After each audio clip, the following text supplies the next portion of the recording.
Alright guys, it's Layla at Top Shore. Today I've got the Lego Pac-Man arcade cabinet. This thing just came out, so it should be a good build. 2651 pieces. Not the most I've done, but it's still pretty big. Let's open up and see what we got. We got arcade cabinet, we got ghosts that turn around to go blue. We got light up brick for the coin slot. We got 10 inches by 12.5 inches. It's fairly big.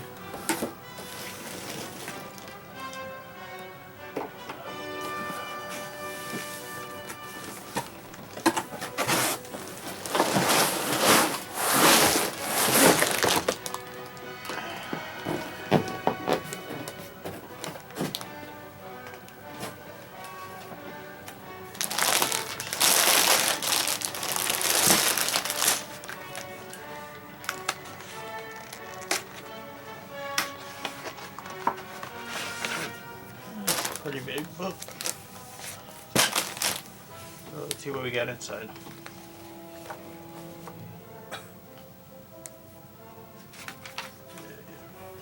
Let's get closer so we can read what's on the page.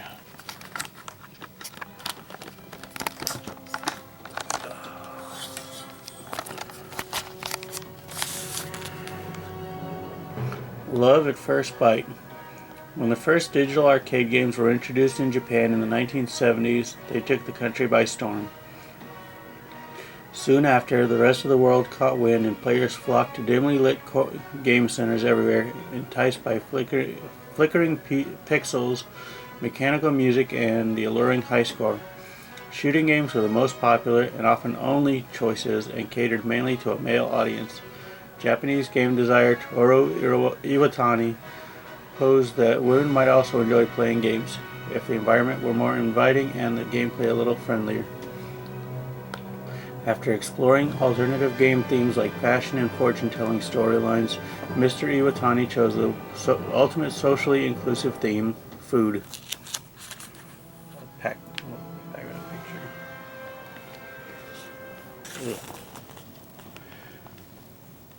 It's quite a violent pink, but it doesn't really show up on the camera right now. But whatever. The inspiration. One day, as he was working on game ideas, he grabbed a slice of pizza. In the remaining pie, he saw the shape of a simple, iconic figure with its mouth open. The idea for Pac-Man was born. The game's original name, Pac-Man, was inspired by the Japanese phrase "paku paku taberu," which means gobbling up or devouring food. When the game was launched in the US, the distributor found that Pac-Man would be a more suitable name for the market. Mr. Iwatani also shared an episode where he referred to the yellow color of Lego bricks when he chose the color of Pac-Man. He chose Lego yellow because he thought his target customers, women and kids, would feel more comfortable with its warmer color. Iwatani's original Pac-Man design sketches on graph paper were used to plot pixels on a 16 by 16 pixel grid. That'll be that.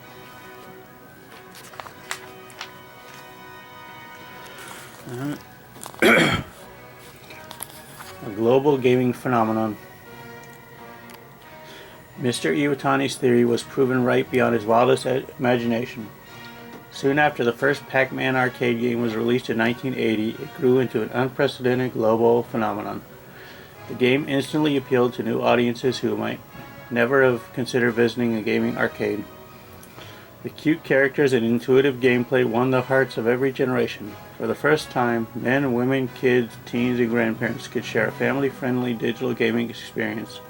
With more than 300,000 consoles sold in the first decade, the game grossed $2.5 billion US by the turn of the century and still holds the record as the most popular arcade game to date. Now we got the level 256 kill screen. What happens on level 256 stays on level 256. Mr. Iwatani and his team of developers never imagined anyone playing beyond 256 levels. In fact, the game wasn't even designed to have an ultimate end goal or victory scene. By the time you reach level 256, there's not enough memory to generate a full board, and your journey through Pac-Man's maze ends here, unless you start over, of course.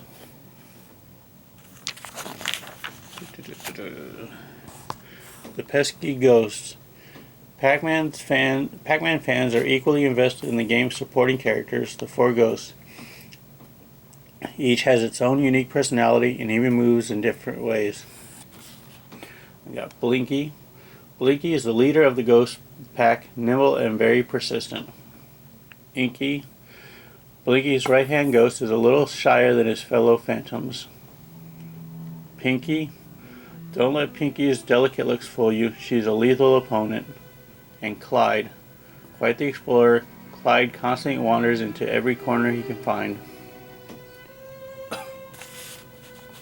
Pac-Man persists. The unpretentious protagonist and playful adversaries have evolved in countless iterations over the decades. Still, the nostalgia of the original arcade game remains unrivaled, and Pac-Man remains universally relatable, timeless, and infinitely adaptable to new technologies. Camera don't like that blue for some reason.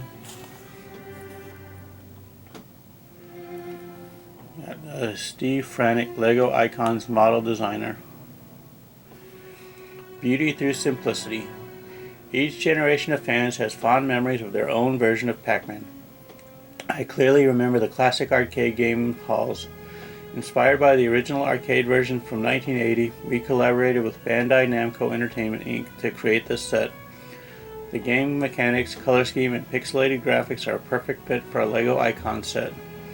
We wanted to capture the nostalgic gaming experience by simulating different functions.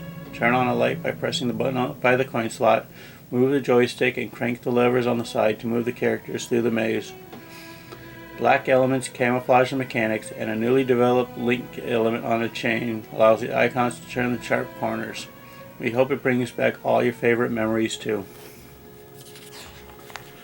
Alright, that looks like everything that's in the book.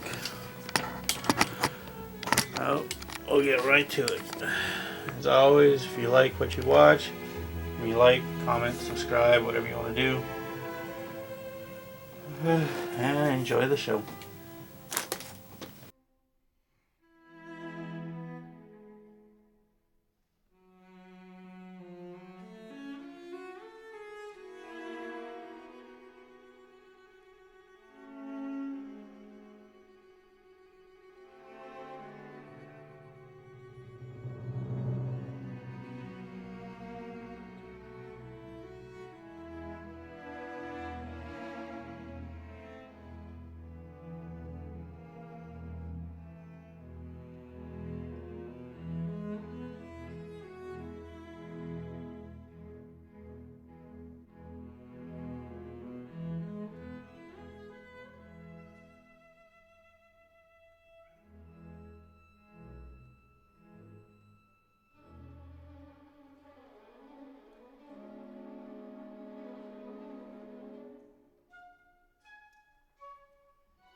Alright, I didn't get it while I was doing the recording, but on this page it says fans have a strong affinity for the Ghosts 2 and we wanted to bring out their personalities in larger brick-built versions.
this point here, there's some text on the page that says, Pac-Man, the character, was designed to look cheery and carefree and to spread joy to players.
Here it says 3,333,360 is the maximum score you can get on the first 255 levels.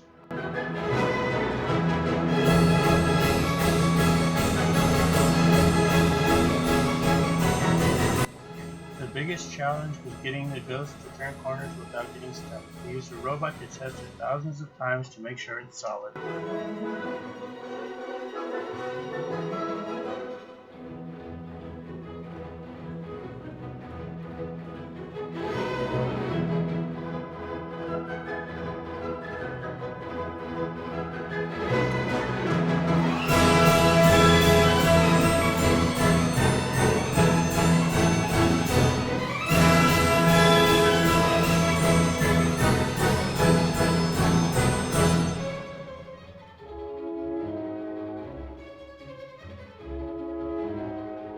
The world record for the fastest time with a perfect score is 3 hours, 28 minutes, and 49 seconds.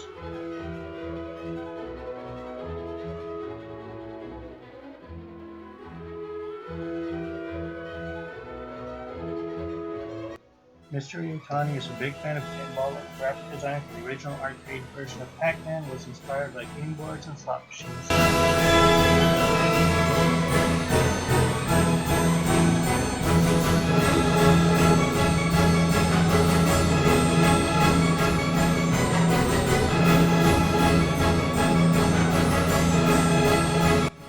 The vignette with the gamer minifigure and Pac-Man console is a tribute to classic arcade game halls. Alright, that is the Lego Pac-Man arcade cabinet. It's a good build.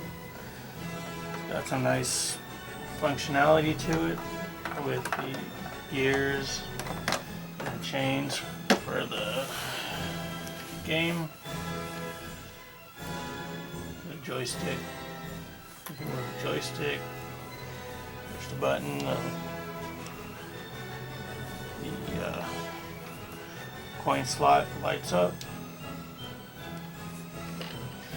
You turn the crank, and you've got a game going on. Got the little marquee at the top. You got the little display up at the top with the Ghost and Pac-Man that flip around. Good build. You got a little scenario down here with somebody playing the game in a little arcade parlor or pizza place.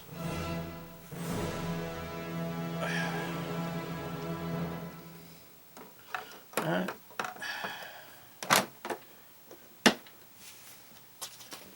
As always, if you like what you saw, give it a like, comment, subscribe, whatever, and whatever time it is. Have a good day, good night, good evening, whichever.